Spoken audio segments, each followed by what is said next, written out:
கடாய் வச்சுக்கோங்க. மீன் குழம்புக்கு கடாய் வச்சுட்டோம். எண்ணெய் ஊற்றிக்கணுங்க. கடுகு போடணும். 100 கிராம் நல்லெண்ணெய் ஊற்றிட்டு கடுகு 1/4 ஸ்பூன் போட்டுக்கணும். வெந்தயம் 1/4 ஸ்பூன்.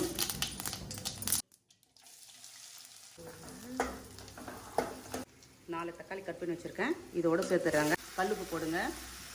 கல்லுப்பு சிறிது போட்டாக்கா நல்லா வதங்குங்க. தக்காளி 5 பச்சை மிளகாய் போடணுங்க.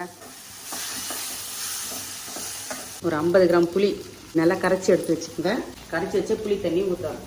இப்போ மிளகாத்தூள் 2.5 ஸ்பூன் போட்டுக்கோங்க. கருவேப்பிலை கொஞ்சம் போட்டுக்கோங்க. 10 நிமிஷம் கொதிக்கணுங்க. மூடி போட்டு விடலாம். இது 10 நிமிஷம் ஆயிடுச்சுங்க.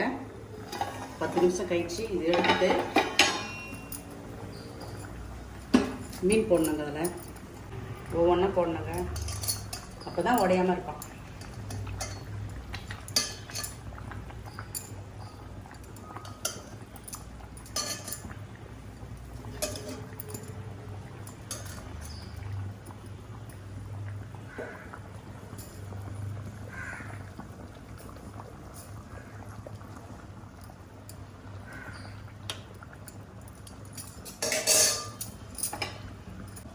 இது ஒரு 5 நிமிஷம் மூடி வைக்கலாங்க.